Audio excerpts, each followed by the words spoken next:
شؤون. الله الله الله الله لا يكثر همه ما قدر يكون. الله الله الله الله لا يكثر همه ما قدر يكون. فكرك واختيار رداه ما وراك والتدبير أيضا واشهد من براك. فكرك واختيار رداه ما وراك والتدبير أيضا واشهد من براك. مولاك المهيمن إنه يراك فوت له أمورك واحسن في الظنون. الله الله الله الله لا يكثر همك ما قدر يكون. الله الله الله الله لا يكثر همك ما قدر يكون. الأول مواكب قوله ذي الحماك يعترف على الله الذي خلق. الأول مواكب قوله ذي الحماك يعترف على الله الذي خلق. وقضى وقدر كل شيء بحق. يا قلبي تنبه واترك المجون. الله الله الله لا يكثر همك ما قدر يكون. الله الله الله لا يكثر همك ما قدر يكون. قضى من تعالى بالرزق القوام في الكتاب المنزل نورا للأنام. قضى من تعالى بالرزق القوام في الكتاب المنزل نورا للأنام. فالرضا فريضة والسخط حرام والقنوع راعة والطمع جنون. الله الله الله لا يكثر همك ما قدر يكون. الله الله الله لا يكثر همك ما قدر يكون. انت والخلائق كلهم عبيد والاله فينا يفعل ما يريد. انت والخلائق كلهم عبيد والاله فينا يفعل ما يريد.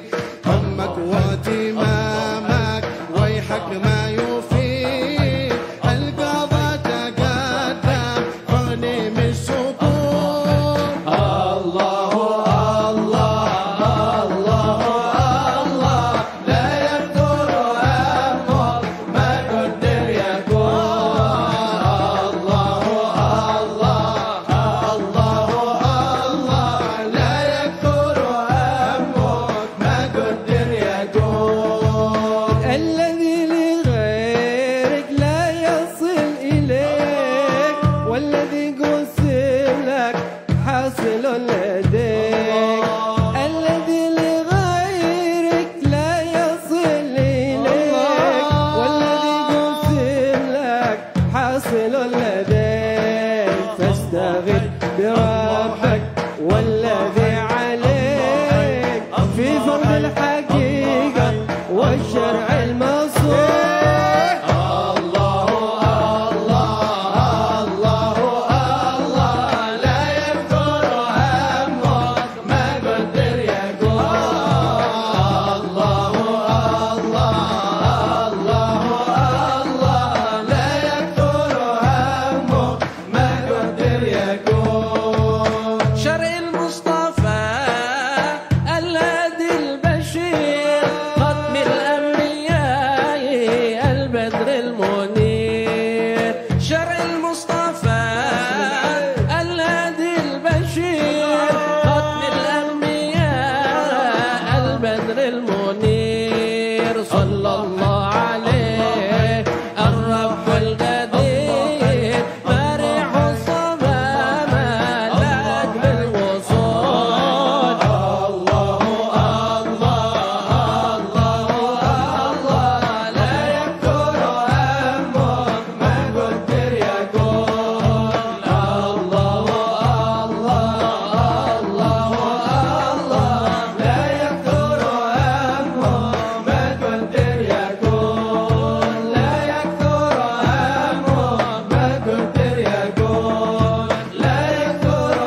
طريق خير الورى دعوة إلى الله دوام بالفعل والقصد والنية وخير الكلام بالفعل والقصد والنية وخير الكلام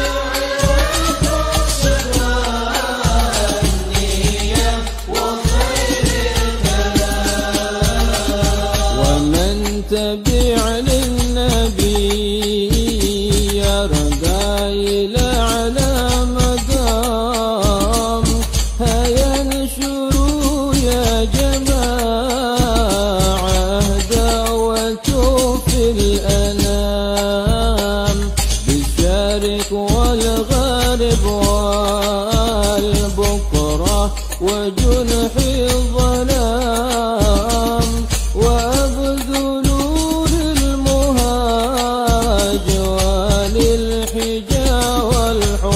والحطام وأبذلوا للمهاج وللحجا والحطام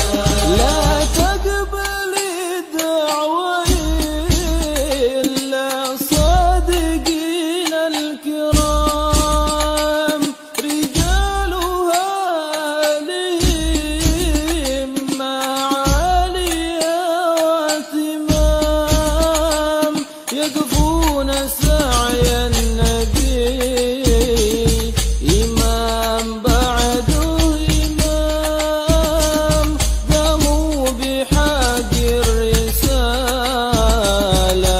والهدى حسن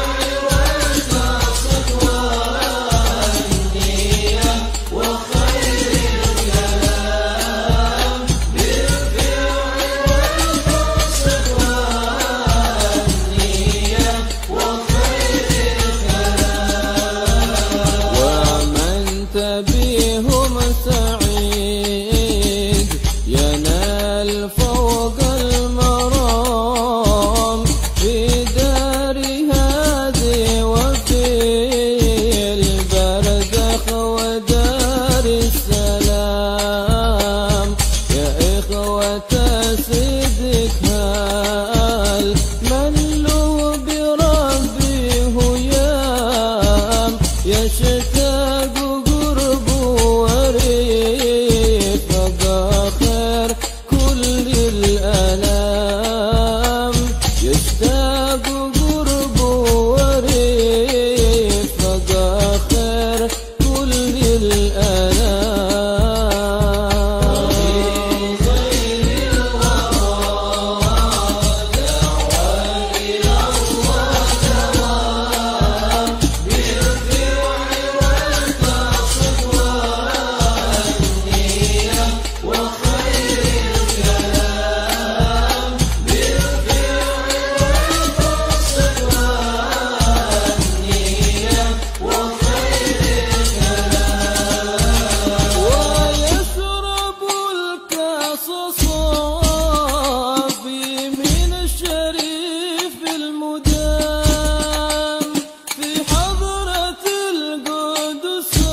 تقات العظام تأملوا نظم قولي واسمعوا للكلام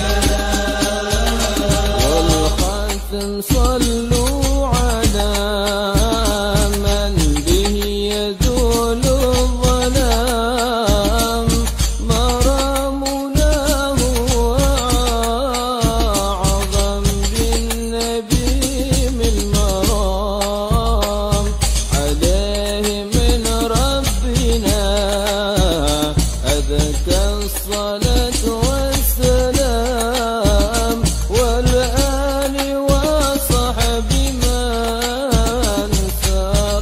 وبحث النظام ومن تبيهم إلى يوم اللقاء والقيام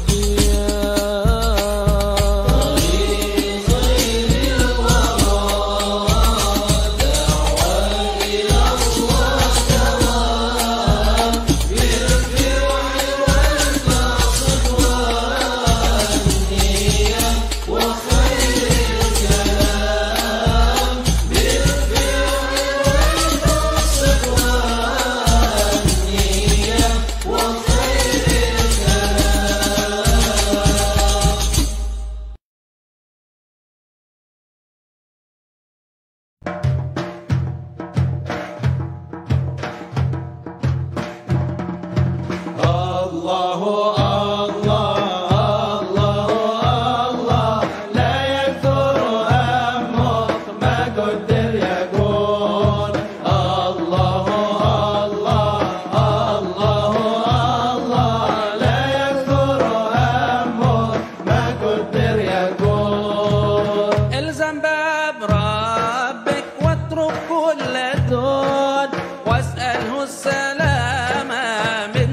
الفتون الزم باب ربك واترك كل دون واسأله السلامة من دار الفتون لا يضيق صدره فالحديث يهون الله المقدر والعالم شؤون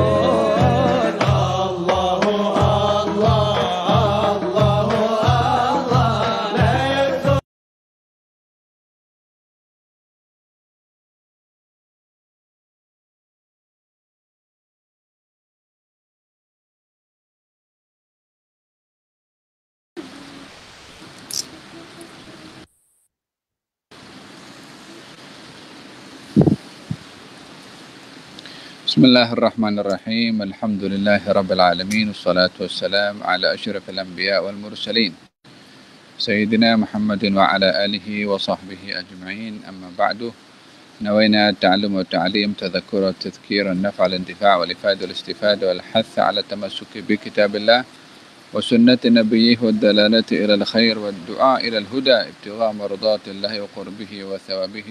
آمين اللهم آمين. محفوظ pakai masker.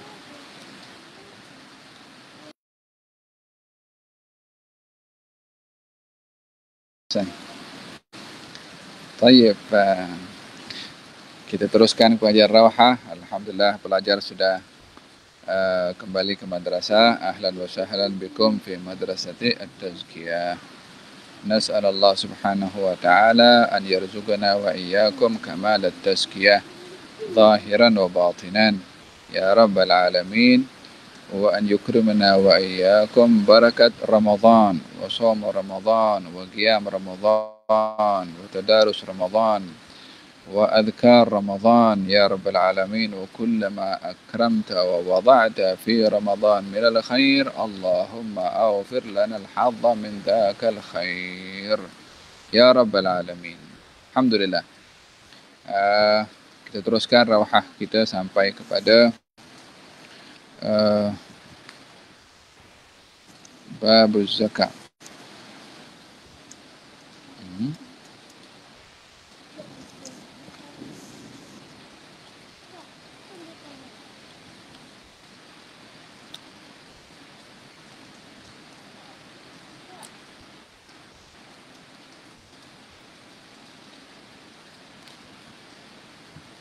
نعم. بسم الله الرحمن الرحيم. قال المؤلف الإمام عبد الله بن علوي بن محمد الحداد في كتابه رسالة المعاونة المظاهرة المؤازرة للراغبين من المؤمنين في سلوك طريق الآخرة إلى أن قال رضي الله عنه ونفعنا به وبعلومه في الدارين آمين وإياك والمداهنة فإنها من الجرائم وهي أن يكون الحامل لك على السكوت الخوف من فوات مال أو جاه أو نفع يكون من قبل المباشر للمنكر أو غيره من الفسقة. Hati-hati kamu daripada sifat mudahana. Apakah itu mudahana? Menjaga hati orang karena takut terlepas peluang keduniaan. Menjaga hati orang karena menginginkan keduniaan. Nah, fa'innaha minal jaraim. Yang demikian itu bahagian daripada satu kesalahan besar, satu jarimah, satu jenayah. Yaitu wahia an yakuna, yaitu yang menjadikan sebab untuk dia berdiam ketika melihat perkara mungkar di hadapannya, dia tak tegur, dia tak nasihat. Apa sebabnya?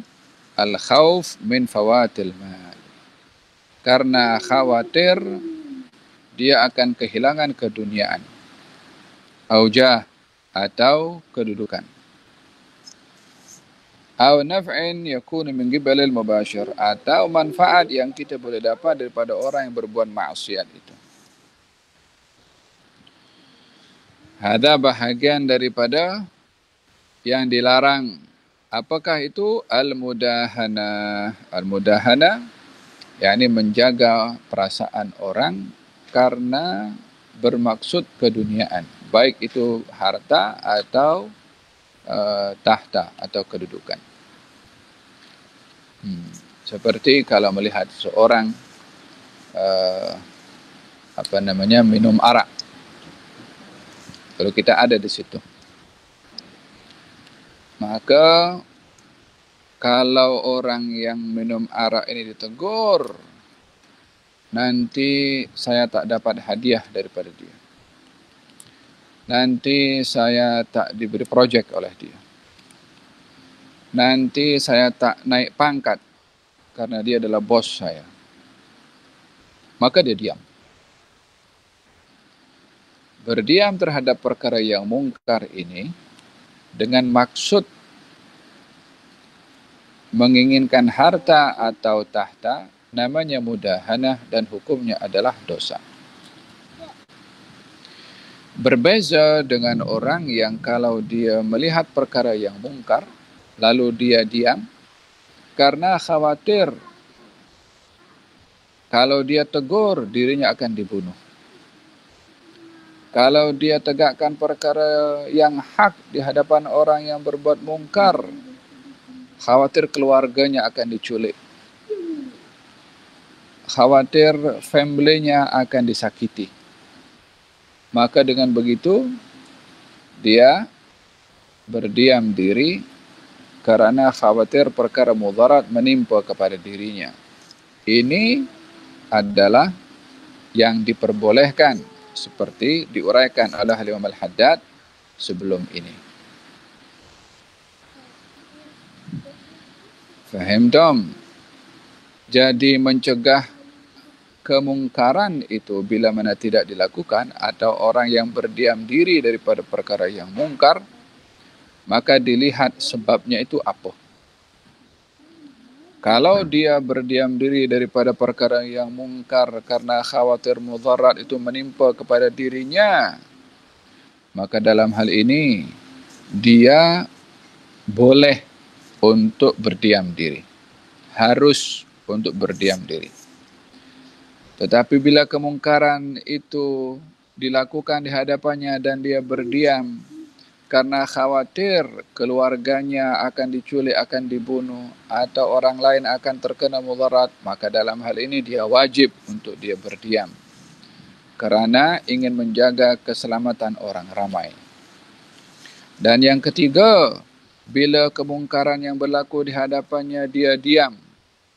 Sebabnya dia diam karena takut tak naik pangkat. Karena takut tak dapat projek. Karena takut tak diberi duit. Maka diamnya ini diam yang haram. Diam yang mudahana. Faham tiga yang saya jelaskan tadi kan? Tiga macam. Gambarannya diam terhadap perkara yang mungkar. Yang berbeza motifnya, sebabnya. Maka dalam hal ini bila seseorang itu ingin berdiam diri daripada perkara yang mungkar, pastikan sebabnya itu adalah sebab yang benar. Faham tak? Supaya tak tergelincir kepada hal yang dilarang untuk seseorang itu tidak boleh berdiam daripada menegakkan kebaikan, kebenaran dan mencegah kemungkaran. La ilaha illallah. Walihada dalam hal ini Al-Imam Al-Haddad mengingatkan bahwasanya mudahanah itu, yakni orang yang berdiam daripada hal yang mungkar, tidak menegur kepada pelakunya karena menginginkan keduniaan, maka ini adalah namanya mudahanah dan hukumnya adalah haram.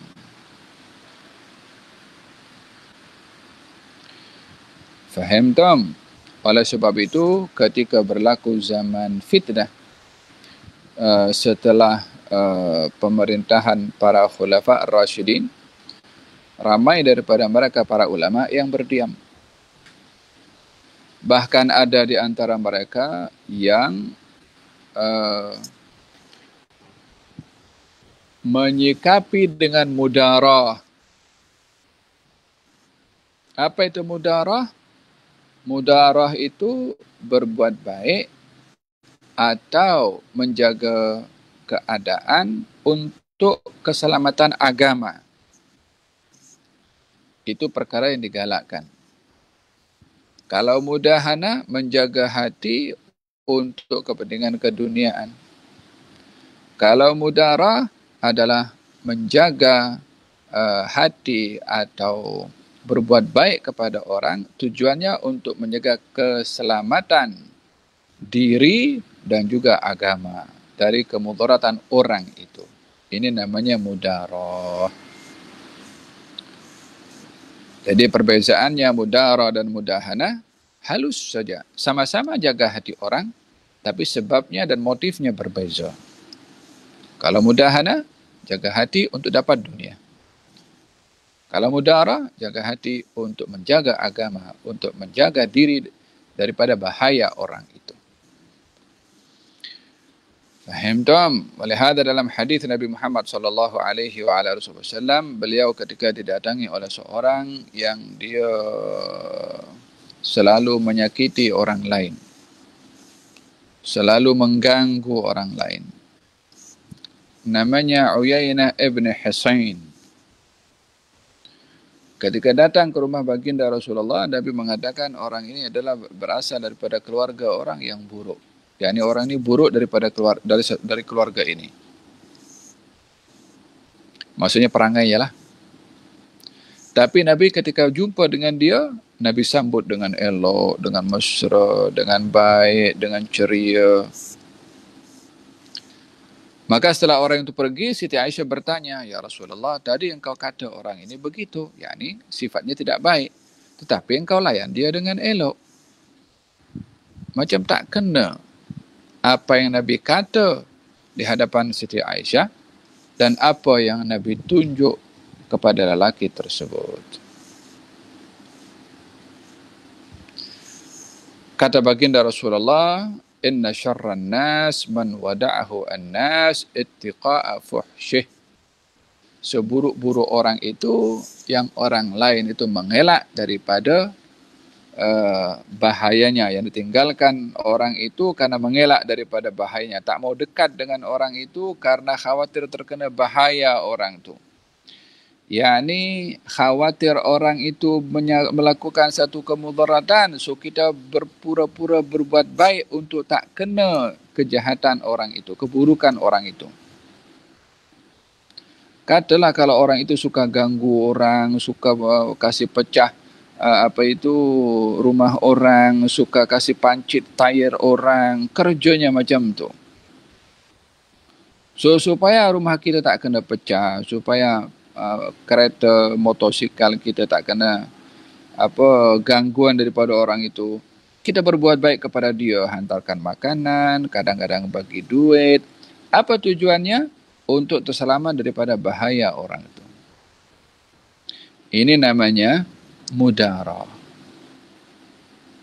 Jadi mudarah itu diperintahkan, mudahanah itu dilarang. Mudarah itu menjaga hati orang untuk kita selamat daripada bahayanya atau agama kita terselamat daripada bahayanya. Ya, jadi ada perbezaan yang halus antara mudarah dan mudahana. Mudahana jaga hati orang untuk keduniaan. Mudarah jaga hati orang untuk kita terselamat daripada bahaya orang itu atau agama kita terselamat daripada bahaya orang itu. Faham tak? Di zaman ketika ada fitnah khalqul Quran, fitnah yang cukup dahsyat dahulu, di mana para penguasa menggunakan agama sebagai pakaian untuk mereka memperjuangkan ideologi mereka untuk kekal dalam kuasa. Agama dijadikan sebagai alat untuk kekal berkuasa dan bukan dijadikan sebagai tujuan untuk agama itu dipraktiskan. Ya, orang mempergunakan agama untuk kuasa bukan baru, sudah lama. Dahulu ada fitnah namanya fitnah khalqul Quran, golongan daripada Mu'tazilah ingin mengekalkan kuasa dan menginginkan sokongan daripada mereka para ulama dan ingin menakut-nakutkan ulama yang menentang, maka timbulkan isu Quran itu makhluk atau bukan makhluk. Saja timbulkan isu.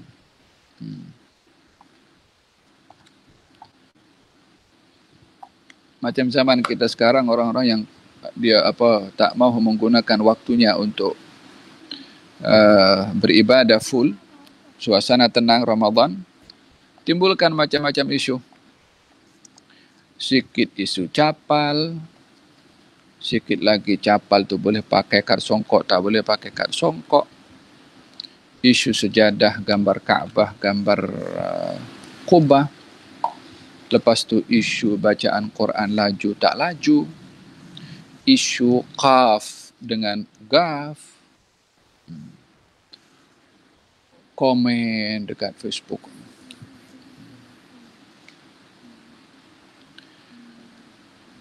Ya kan, tanpa memastikan, tanpa ada tabayyun, tanpa bertanya terlebih dahulu.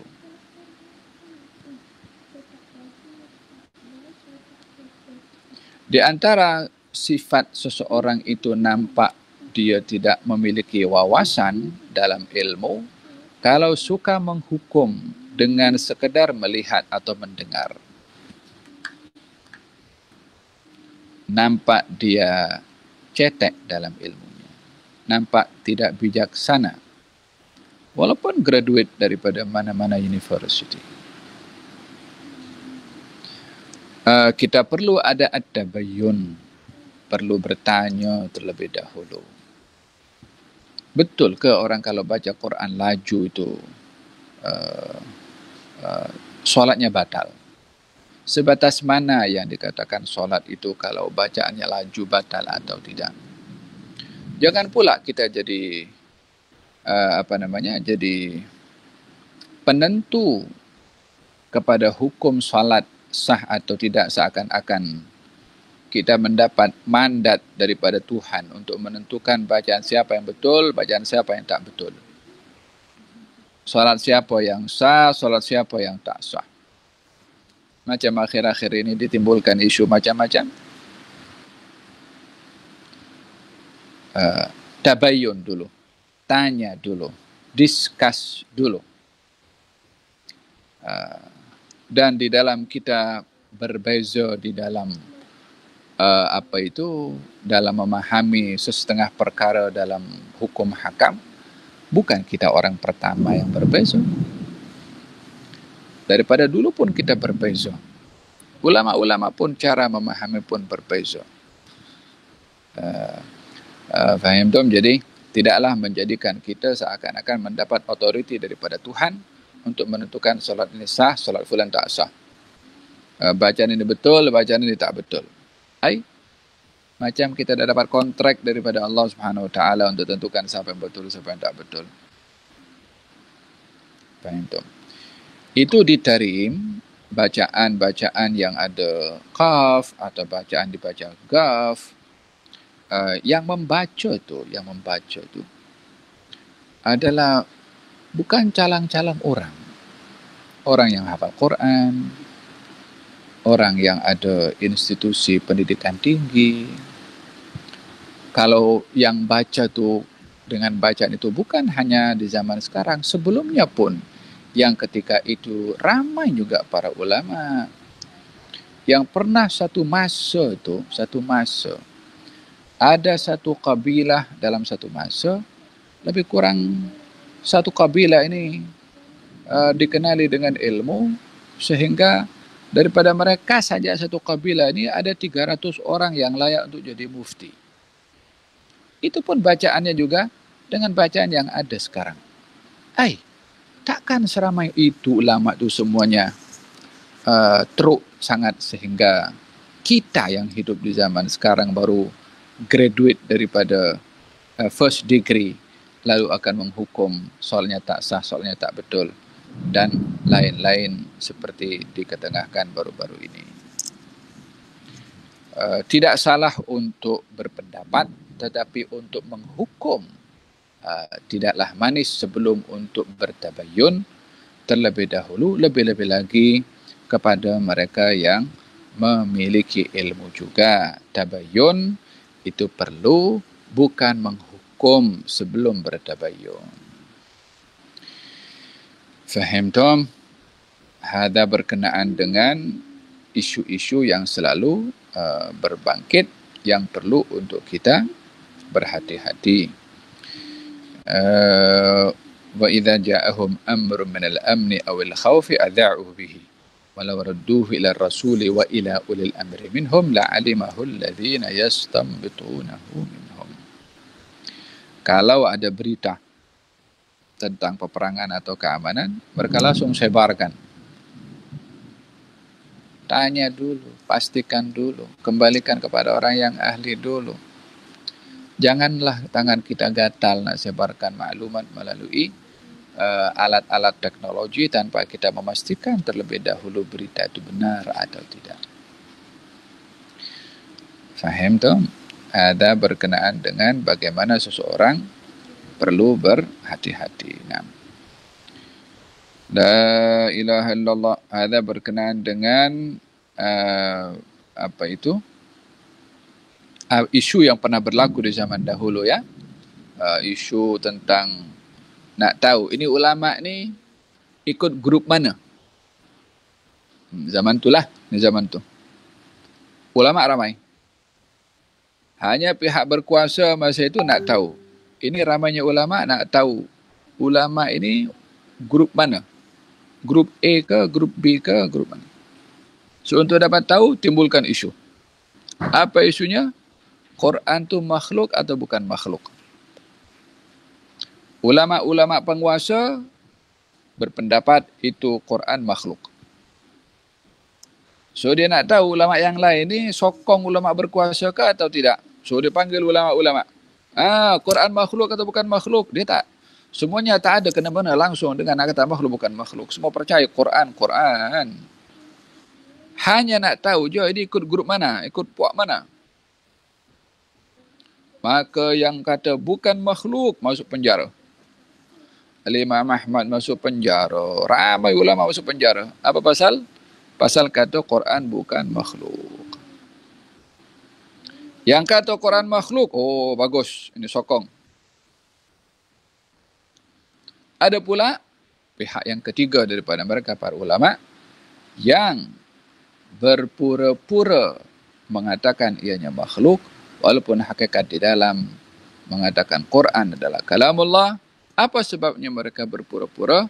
Khawatir penguasa akan menyeksa atau membunuh seperti dilakukan pun oleh penguasa yang zalim pada ketika itu ketika menggunakan isu agama sebagai satu umpan untuk mengetahui siapa yang sokong, siapa yang tidak. Faham tom? Hada apa itu? Berkenaan dengan apa itu? Berhati-hati di dalam menilai. La ilaha illallah. Wa alaika idza amarta aw nahaita bil ikhlas lillahi ta'ala. Dan kamu ini bila mengajak orang berbuat kebaikan atau mencegah orang daripada berbuat kemungkaran, hendaklah ikhlas. Mengajak orang lain kebaikan bukan untuk mendapatkan sokongan ke, pujian ke, sanjungan ke, nak dapatkan habuan keduniaan ke, masyi. Tujuannya adalah mencari ridha Allah Subhanahu wa taala. Warifq wa husnus siyasah, dan hendaklah kamu ketika mengajak kebaikan dan mencegah kemungkaran itu selain daripada ikhlas, ar-rifq, lemah lembut, wa husnus siyasah, dan bijak dalam memilih cara, wa idharus syafaqah, dan menampakkan rasa belas kasihan kepada orang yang kita berdakwah, kepada orang yang kita mengajak kebaikan, kepada orang yang kita nak cegah kemungkaran, hatta kepada minum arak, hatta kepada yang bermuamalah dengan riba, hatta kepada yang berzina, hatta kepada yang mencuri. Kepada orangnya kita kena memilih cara yang terbaik, kepada perbuatannya kita kena tegas, kena sebutkan bahayanya, bagi tahu bagaimana Allah murka kepada perbuatan-perbuatan itu. Tapi kepada orangnya, kita kena lemah lembut untuk berdakwah. Kalau dengan cara yang kasar, kita dalam Al-Quranul Karim, Allah Subhanahu wa taala berfirman kepada Nabi Musa, "Idhhab ila fir'auna innahu tagha, faqul hal laka ila an tazakka wa ahdiyaka ila rabbika fatakhsha." Pergilah kamu wahai Musa pergi ke Firaun. Untuk apa? Beritahu dia adalah penguasa yang zalim. Beritahu kepada dia kalau dia adalah akan masuk neraka Jahannam. Faqul, katakan kepadanya, halaka an tazakka? Mahu tidak kamu untuk mendapatkan kesucian? Mahu tidak kamu mendapatkan hidayah? Wa ahdiyaka ila rabbika fatakhsha? Mahu tidak kamu aku sampaikan hidayah kepada kamu? Yakni uslubnya uslub menawarkan diri, meminta, memohon, merayu, ingin memberitahu. Bukan datang nak bagi tahu engkau pemimpin yang zalim, masuk neraka Jahannam, tak ada keluar daripada neraka Jahannam. Macam neraka dia punya. Faham tu? Faqula lahu, mengatakan kepada Nabi Musa dan Nabi Harun, pergi kamu berdoa kepada Firaun. Faqula lahu qawlan layyinan la'allahu yatadhakkaru aw yakhsha. Sampaikan kepada Firaun, Firaun, mana ada orang lebih kejam di dunia daripada seluruh penguasa, lebih kejam daripada Firaun. Mengaku Tuhan, bunuh anak-anak, memperhamba orang-orang merdeka, zalim, kejam, ambil duit orang, bunuh orang. Apa kekejaman yang telah dibuat oleh Firaun? Namun begitu pun juga Nabi Musa dan Nabi Harun perintahkan faqula lahu qawlan layyinan. Katakan kepada Firaun perkataan yang baik. Zaman kita sekarang Pemimpin-pemimpin yang ada pun bukan kejam seperti Firaun, tapi yang menegur kepada pemimpin macam pemimpinnya lebih kejam daripada Firaun. Fahimtum? Qal kata Al-Haddad, rifiq, lemah lembut, husnul siyasah. Pilih cara terbaik. Tidak semua berdakwah dengan orang caranya sama. Dalam hal ini, orang yang berdakwah macam dokter. Tengok dulu apa penyakit tu. Lepas tu bagi ubat. Bukan bagi ubat sebelum pastikan penyakit. Kalau tidak, nanti salah beri ubat. Bukan tambah sembuh, tambah sakit. Faham tu? Badui datang kepada baginda Rasulullah SAW. Kemudian dia minta dengan cara yang tidak sopan. Nabi sikapi dengan lembut. Seorang datang, maki-maki kepada Nabi. Sahabat nak tolong. Nabi justru menyikapinya dengan lembut. Ada seseorang yang datang kepada Nabi mengadu. Kalau sahabatnya kalau baca Quran agak lama menjadi imam. Nabi tegur dengan marah. Orang yang kurang ajar kepada Nabi, Nabi sikapi dengan lembut. Orang baca Quran jadi imam panjang sikit bacanya, Nabi marah tegas. Kenapa yang ini lembut, yang ini Nabi marah? Ya, karena yang ini sesuai dengan kelembutan. Yang ini sesuai dengan ketegasan. Kalau yang lembut dijadikan sikap tegas, yang tegas jadi lembut, tak jadi. Macam orang dia sakit kepala bagi Panadol untuk sakit tekak. Sakit kepalanya tak sembuh, tekaknya jadi sakit nanti. Faham tak? Jadi kena kita memilih cara. Walihada kata baginda Rasulullah SAW, fil athar, khatibun nas ala qadri uqulihim. Janganlah orang bercakap tu tahap kemampuannya dia sampai di mana. Hadithun nas bima ya'rifun hal turidun an yukadzdzab Allah wa rasuluhu kata Sayyidina Ali bin Abi Thalib karramallahu wajha. Ketika mengajarkan berdakwah, ajaklah orang itu berbicara dengan cara yang dia paham. Kalau tidak, nanti Allah dan Rasulnya akan didustakan. Faham tom? Jadi orang berdakwah dia perlu ada strategi, perlu ada adab, perlu tahu ilmu. Tak cukup semangat je baru keluar daripada dapat lesen ke dapat degree, esok nak naik mimbar, nak maki hamun ini semua.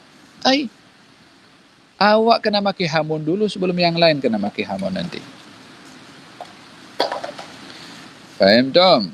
فما اجتمعت هذه الخصال في عبد مع كونه عاملا بما أمر به مجتنبا لما نهى عنه إلا كان لكلامه صولة وهبية في الصدور.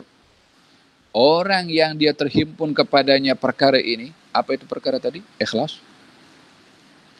rafiq, lemah lembut, husnul siyasah, bijak memilih cara, dan ada syafaqah, rahmat kepada orang yang kita nak sampaikan dakwah. 4 ini kalau ada kepada seorang pendakwah, maka kata Imam Al-Haddad, di samping dia melakukan apa yang dia ajak orang, meninggalkan apa yang dia larang orang untuk meninggalkan satu perbuatan, orang yang seperti ini, maka dia punya pembicaraan saulatun wahabiyah, ada karisma, ada haibah, ada power pada kata-katanya itu untuk didengar oleh orang lain. Kalau tidak, hanya cakap ngambang saja macam tu. 5. Imam Al-Haddad ada menyebutkan syarat bagaimana kalam pembicaraan kita boleh diterima oleh orang. Yang pertama, ikhlas. Yang kedua, lemah lembut. Yang ketiga, bijak memilih cara. Yang keempat adalah dengan penuh kasih sayang kepada orang yang kita sampaikan dakwah. Yang kelima, dia melakukan dulu apa yang dia nak suruh orang. Dan dia tinggalkan dulu apa yang dia nak larang orang. Wa waqa'a fil qulubi wa halawatun fil asma'. Kata-kata tadi akan masuk dalam hati. Kata-kata tadi akan didengar indah oleh telinga, hatta kadang-kadang pedas. Tapi kalau yang bercakap tu punya sifat tadi, benda yang pedas tu jadi indah, orang pun tersentuh, tak marah dengan kata-katanya. Wa qalla an yuradda alaihi ma'a hadha kalam. Dan jarang sekali kata-kata orang yang sifatnya tadi itu untuk ditolak. Sebab 5 perkara ada kepada dia tadi.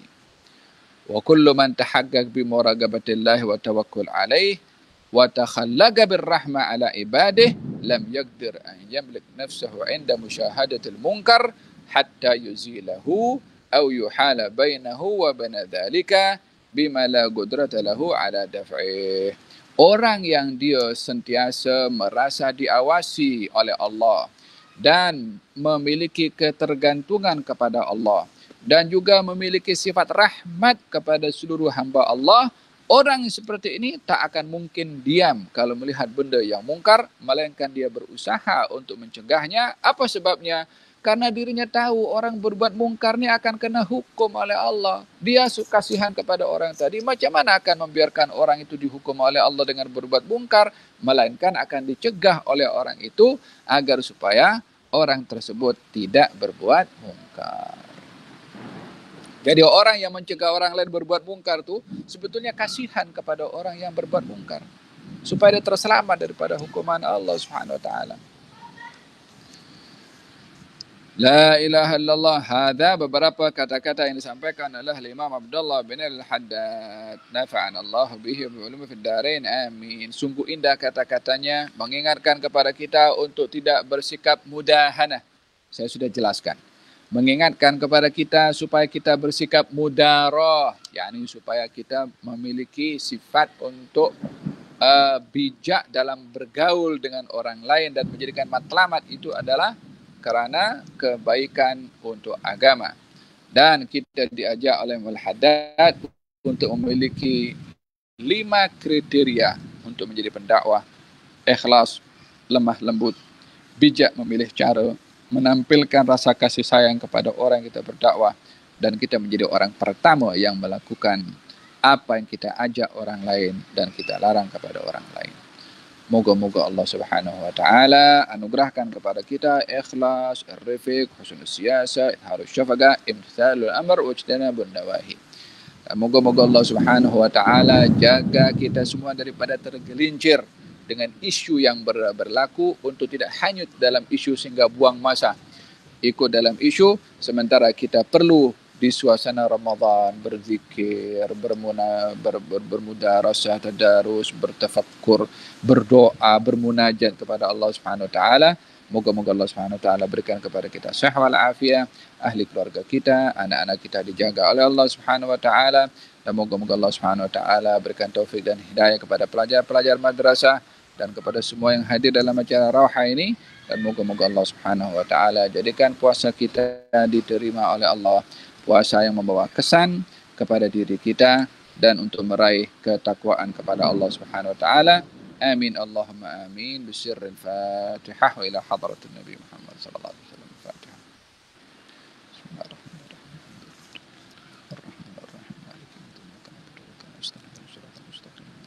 Shiratal ladzina an'amta 'alaihim ghairil maghdubi 'alaihim waladdallin. Allahumma shalli wa sallim 'ala sayyidina Muhammad sallallahu alaihi wasallam. Alhamdulillah rabbil alamin. Taqabbalallahu minkum